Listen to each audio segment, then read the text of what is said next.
Jambo. Jambo. Jambo. Jina langu ni Mama Wangari Maathai. They call me the tree lady. I love nature.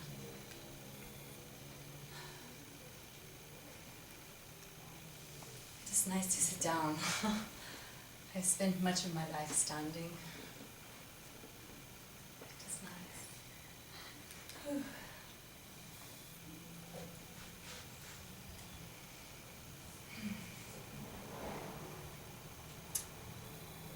I want to share with you some of my life, but not my achievements, not my titles. Not all of those things that people think are so important. For me, what is most important is finding God within. All of you have God within. It is the little things that make a difference. My little thing is planting trees.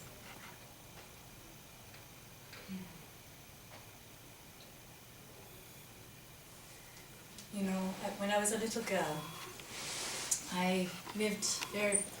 My parents were peasants, and my job was to collect water for my mother. And I loved to play with the tadpoles. I would get lost in the stream playing with the tadpoles. It was so beautiful, and it brought life to everyone, to the village. And I was able to go to school. You know, I was born in 1940 in Kenya. And I was allowed to go to school, and I achieved quite well there, just because I found it fascinating. And it was an opportunity. And I did very well. I excelled, and I was given a scholarship to go to America and study. And all the men of the village, why would you send a girl to get education when really she will just have children? And that is what women do. But I was fortunate because my family allowed the opportunity. And so I go to America, to Pittsburgh, and I studied biology. And it was, yes, it was an opportunity. And when I returned to Kenya, I found that much of nature had been stripped. It was gone. The trees were gone. The tadpoles were not plentiful. I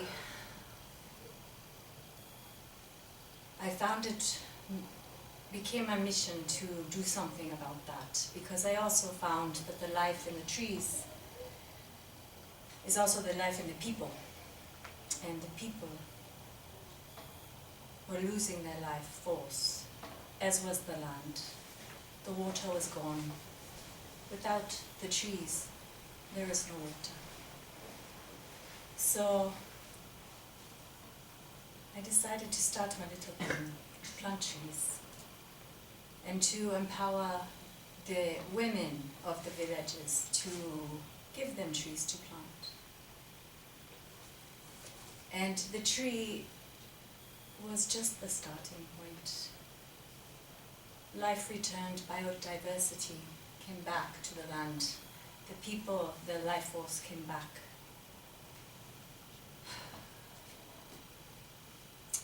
Now at first, our government was okay with this.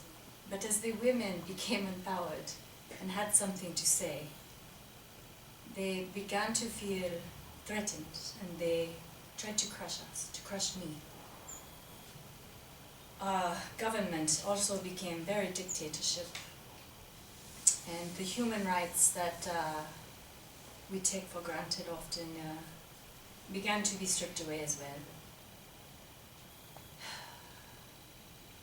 I felt it my duty to fight for that, to fight for my brothers and sisters, for the land, for the communities, for the women, the children that will come after. And because of this, I was beaten, I was jailed, I was ostracized. Did not stop me.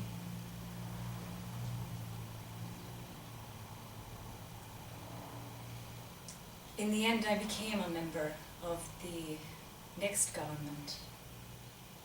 I did not know that would happen. I followed my spirit, my love of nature. So with faith, I found myself in the government, on the council working for women.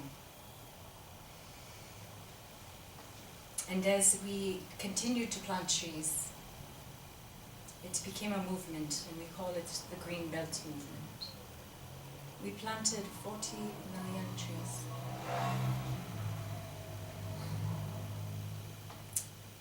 Now, I will only mention these things because they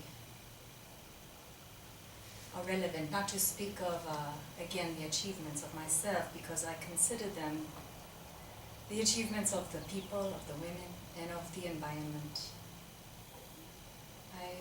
I went on to work within many committees and internationally and within Kenya. And surprisingly, I won the Nobel Prize for Environment. The first African woman to win that. And again, a victory for the women of Africa. And for the environment, because it was for the environment. This is what it took for the world to know and to join us. And the movement spread, and I'm happy to say, as I look back, as I look down now, as I see there is progress, you know. Sometimes it feels like there is not progress. But there is, and it is the small things we do. And who knows where they will lead? Who knows? But each one of you have your small thing, your spirit. Follow your path, not the path that is told of you. Follow the path of your heart and of your spirit. You know, I like to tell a story of the hummingbird, and to illustrate this. So once there was a big fire in the forest, in the jungle, and all of the animals had to flee. And they stood in a corner outside the forest, huddled together, scared and not knowing what to do, watching the forest burn. And then a little hummingbird came along and said, "We must do something." And the big animals said, "No, what can we do?" And the little hummingbird flew to the stream and took a little drop of it, flew to the fire, dropped the water, back and forth. And at first the animals said, "What are you doing, little hummingbird? You have no ability to make a difference." But the hummingbird thought, "I will do something. I will not do nothing. I will do something." And some of the animals started to join and came together with the inspiration of this small act of the hummingbird. And I encourage each of you to be a hummingbird. I feel to be a hummingbird. So it is the small acts. We cannot wait for the government to make it right. We must not be intimidated.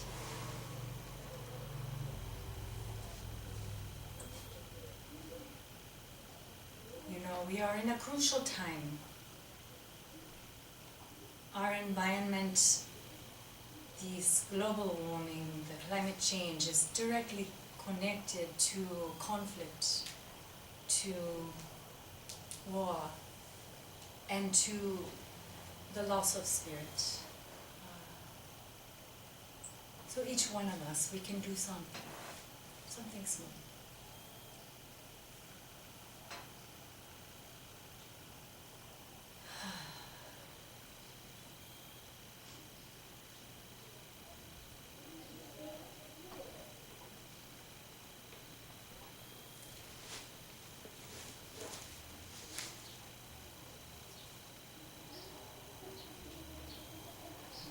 Yes, I think mainly that is what I want to say, is to believe in yourselves and to do your small thing, to find your small thing and follow that, regardless of any criticism or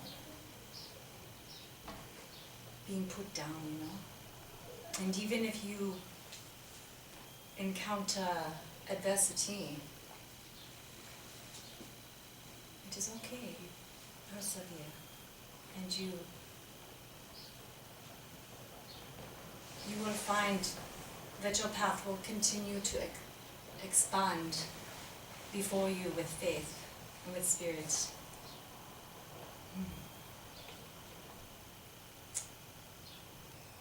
So be strong and be brave. And be you. Just be yourself. And find spirit in your heart. And be the hummingbird.